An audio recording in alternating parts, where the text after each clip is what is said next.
وہ 5 सवाल जिनका जवाब साइंस आज तक नहीं दे सकी। ऐसे क्या चीजें हैं जो साइंस नहीं बता सकी? दुनिया में कुछ ऐसी चीजें भी हैं जो कुदरत के राज जानने से ज्यादा दिलचस्प है, और इनके बारे में जानना सिर्फ ज़हीन लोगों के लिए ही नहीं, बल्कि ये वो लुत्फ है जो हर किसी को मिलना चाहिए।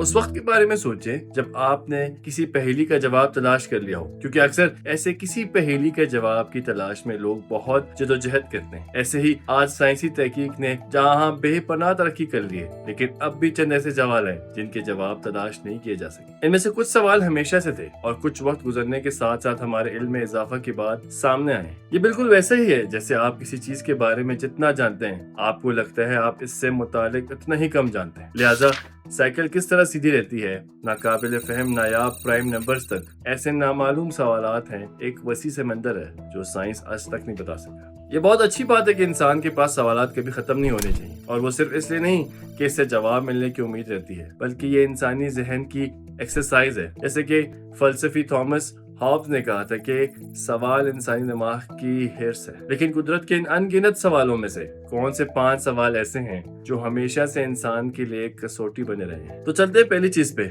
साइंस नहीं जानती। कायनात किस चीज से बनी है? कायनात बजाते खुद सवालों का एक गढ़ है और जरिया है, जैसा कि इसके वजूद से पहले क्या था, क्या ये लामहदूद है, बेपनाह है, कहाँ से शुरू हुई, क्या था, ऐसे बहुत से सवाल हैं। मगर दिलचस्प अमर यह है कि साइंसदान आज तक इस कायनात के सिर्फ 5% हिस्से के मुतालिक जान सके। अगरचे ये जानना भी कोई मामूली बात नहीं है। हम कायनात के एटम के बारे में बात कर रहे हैं, जैसे कि इसके अज्जा, प्रोटॉन, इलेक्ट्रॉन या न्यूट्रॉन, यानी वो पुरअसरार ज़रात जो यहाँ तक कि पूरी जमीन के बीच से गुजर सकते हैं, जैसे इसका वजूद ही ना हो। ये सब कुछ हमें ऐसे महसूस होता है जैसे हम इसके बारे में जानते हों, लेकिन ये काबिल गौर है कि अगरचे एटम का तस्वुर 5वीं सदी कबल मसीह में सामने आया और यूनानियों ने इसे ये नाम दिया, लेकिन 19वीं सदी के आगाज तक इसकी शिनाख्त नहीं हुई थी। 19वीं सदी में कीमियादान जॉन डाल्टन ने एक बहुत ही कायल करने वाला नजरिया पेश किया कि कायनात तमाम मादे बहुत छोटे नाकाबिल तकसीम है, एटमी ज़रात से बने हैं। इसके बाद से बहुत से सवालों के जवाब मिल गए, लेकिन अब भी बहुत से सवालात बाकी हैं, ये जो अपनी जगह अहम है, जैसे कि कायनात का बाकी मादा 95% हिस्सा किस चीज से बना हुआ है। अब तक हमें जो पता है उसके मुताबिक कायनात के तकरीबन 27% हिस्सा तारीक मादा है। इससे पहले 1933 में दरियाफ्त किया गया था और ये एक गैर मरई गोंद के तौर पर काम करता है जो कहकशाओं और कहकशाओं के जुनमत को एक साथ जोड़े रखी। इसके बारे में ये भी इल्म है कि ये कायनात में करीब ही मौजूद है, क्योंकि इसकी वजह से कशिश की कुव्वत और ये कायनात के मामूल के 5% हिस्से को अपनी तरफ खींचता है। और अगर यूनिवर्स में दिखाई ना देने वाली चादर पुरस्कार है, तो इससे भी बढ़कर ये सवाल है कि बाकी बच जाने वाले 68% हिस्सा क्या है? क्या ये तारीक कुव्वत या डार्क एनर्जी है? हमें इसकी मौजूदगी का इल्म 1998 से। माहिरीन बताते हैं कि ये ईथर से मिलती जुलती चीज है जो खुला को भरती है और कायनात के फैलाव और वसत को तेजी से आगे बढ़ाती है। और ये मजीद है कि इस मुताबिक कई मफरूजे हैं, लेकिन कई दहाइयों से तहकीक के बाद भी इसका असरार बरकरार है। तो दूसरी चीज क्या है? दूसरी चीज है जिंदगी की शुरुआत कैसे हुई। अगर इस बारे में आपके जहन में इब्तदाई जन्म के अल्फाज आते हैं तो आप सही सोच रहे हैं। यह नजरिया जो 1920 की दिहाई में साबिक सोवियत यूनियन के साइंसदान अलेक्जेंडर ओब्रिन और बरतानवी माहिर जीनियात JBS हॉल्डिन ने बैक वक्त तजवीज़ किया था, इस दौर के मुताबिक नजरियात में से एक है। इस तहकीक में तस्वर पेश किया गया कि जब इब्तिदा में जमीन का वजूद हुआ था तो उसके समंदर जिंदगी के लिए जरूरी अहम केमिकल से भरे हुए थे, और ये कि फिजा में गैसों के इखलात और बिजली की तवानाई से अमीनो एसिड्स और प्रोटीन्स की तामीर हुई, और इस तरह से जिंदगी का वजूद अमल में आया। बहुत से साइंसदानों के मुताबिक ये नजरिया जमीन पर जिंदगी की शुरुआत की बेहतरीन वजाहत है, लेकिन आलमी सतह पर इस नजरिए को तस्लीम नहीं किया जाता और इस जमीन पर इंसानी जिंदगी की शुरुआत से मुतालिक वाहिद नजरिया नहीं है। दरहकीकत जिंदगी की शुरुआत कैसे हुई, इस बारे में साइंसदानों के इत्तफाक ही नहीं है। ऐसे साइंसदान भी हैं जो यकीन रखते हैं कि जिंदगी के लिए जरूरी मादे समंदर और दीगर जियोथर्मल तालबों में, बर्फ में या जमीन में बहुत दूर के गिरने या खलाई धूल के साथ यहाँ पहुंचे, मगर कब और कैसे ये बिल्कुल मालूम नहीं। जिंदगी की शुरुआत का लम्हा अब तक मशकूक है। सिर्फ एक चीज जो हम यकीनी तौर पर जानते हैं वो ये है कि 4.5 अरब साल पहले زمین کی تشکیل کے بعد 3.4 ارب پہلے شروع ہوئی تھی، اور اس کا حساب اس وقت کے ملے ہوئے ہڈیوں کے ڈھانچے اور نوادرات کی تصدیق سے لگایا گیا۔ زمین پر زندگی کے آغاز سے بھی زیادہ پیچیدہ سوال یہ ہے کہ اس کا طریقہ کار کیا تھا۔ اس کا امکان ہے کہ امینو ایسڈز پروٹین میں جمع ہوئے، لیکن یہ اتنا مشہور نہیں ہے جتنا کہ یہ مفروضے ہیں کہ زندگی کا آغاز ایک انزائم RNA سے ہوا، جو DNA جیسا ہے، جو جاندار کے جینز لے سکتا ہے اور اس کے نقل کر سکتا ہے، اور یہ جینز کو جوڑ کر ایک ساخت بنا سکتا ہے۔ ایک اور خیال یہ کہ پہلے جاندار سادہ ماس یا بلبلے تھے، جنہیں پروٹوسیلز کہا جاتا تھا، جو زندگی کے اجزاء کے لیے کنٹینرز کے طور پر کام کرتے تھے۔ لہذا سائنس کے سب سے پیچیدہ سوالوں میں سے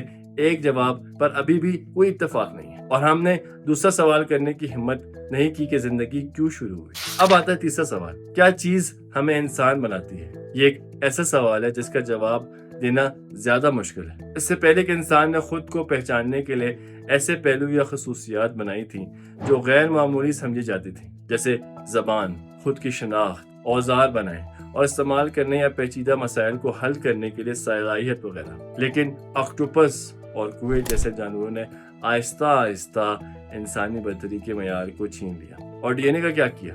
بعض ازاں تحقیق میں یہ بات سامنے آئی کہ انسانی جینز چمپینزی سے 99% مواصلت رکھتا ہے۔ جب چارلز ڈارون نے اس بنا پر اپنا نظریہ پیش کیا کہ انسان پہلے بندر تھا، تو بہت سے لوگ اس وقت خوفزدہ ہو گئے تھے۔ یہ سوچ ہے کہ ہمارا دماغ زیادہ تر جانوروں کے دماغ سے بڑا ہے۔ ہمارے پاس مثال کے طور پر گوریلوں سے 3 گنا زیادہ نیورون ہیں، لیکن جب ہم مزید تحقیق کرتے ہیں تو ہاتھی جیسے جانور ہم سے آگے نکل جاتے ہیں۔ اس کے بعد ایسا نہیں لگتا کہ ہمارے پاس اس سوال کا کوئی جواب موجود ہے۔ ابھی تک اس کا جواب کہیں بھی نہیں ہے، مگر اس پر مزید سوالات بھی ہیں۔ کیا ہمارے دماغ کے اگلے حصے کی موٹی پرت جیسے فرنٹل کورٹیکس کہتے ہیں، اس کی وجہ سے ہم انسان ہیں؟ دماغ کا یہ حصہ انسان کے سوچنے سمجھنے کی صلاحیت، بول چال، جذبات کے اظہار کو ممکن بناتا ہے۔ شاید ہماری ثقافت یا کھانا پکانے کی صلاحیت، یہ آگ پر ہماری مہارت، شاید تعاون، ہمدردی اور مہارتوں کا اشتراک، یہ سب خصوصیات ہمیں انسان بناتی ہیں۔ لیکن کیا اس میں کوئی چیز ہمیں انسان بناتی ہے یا محض غالب تصور ہے؟ اب آتے ہیں چوتھی چیز کی طرف، شعور کیا ہے، دماغ کیا ہے؟ یقیناً شعور ہمیں انسان بناتا ہے، لیکن سمجھنے بغیر جاننا مشکل ہے کہ یہ کیا ہے۔ ماہرین کے مطابق شعور کا عضو انسانی دماغ ہے، جو معلوم کائنات کے سب سے پیچیدہ چیز ہے۔ سینکڑوں اربوں مسلسل فعال اعصابی جو حیاتیاتی افعال کو کنٹرول کرتے ہیں اور سوچنے میں ہماری مدد کرتے ہیں۔ یہ نہ صرف ہماری آوازیں، خوشبو اور ہر قسم کی ماحولیاتی سگنلز کا جواب دینے کی اجازت دیتا ہے، بلکہ معلومات کو یاد رکھنے کا بھی اجازت دیتا ہے۔ مزید یہ کہ ہمیں حقیقت اور فسانے کے درمیان فرق کرنے کی صلاحیت دیتا ہے، اور مستقبل کے متعدد منظرناموں کا تصور کرنے کی صلاحیت دیتا ہے، جو ہمیں صورتحال میں ڈھلنے یا اپنانے اور زندہ رہنے میں مدد دیتی ہے۔ لیکن یہ کمپیوٹر نہیں ہے، بلکہ اس سے بہت زیادہ ہے۔ یہ ہمیں ایک اندرونی زندگی، جس سے ہم نے صرف سوچتے ہیں، بلکہ ہم یہ بھی جانتے ہیں کہ یہ ہمیں سوچتا ہے۔ یہ خود سے ہمارے اندر منفرد ہونا ہے، احساس کیسے پیدا کرتا ہے، یہ ہمیں منطقی سوچ اپنانے میں کیسے مدد دیتا ہے۔ شعور دماغ کے بارے میں سب سے حیران کن چیز ہے، اور ایک ایسا سوال ہے جسے ہم کبھی حل نہیں کر سکتے۔ شعور کے بعد آتا ہے کہ ہم خواب کیوں دیکھتے ہیں۔ سائنسدان اور نیند کے ماہرین جانتے ہیں کہ ہم خواب کب دیکھتے ہیں۔ عام طور پر نیند کے دوران میں آنکھ کی حرکت کے دوران، جسے ریپڈ آئی موومنٹ کہا جاتا ہے۔ لیکن جس بات کا انہیں نہیں پتا وہ یہ ہے کہ ہم خواب کیوں دیکھتے ہیں۔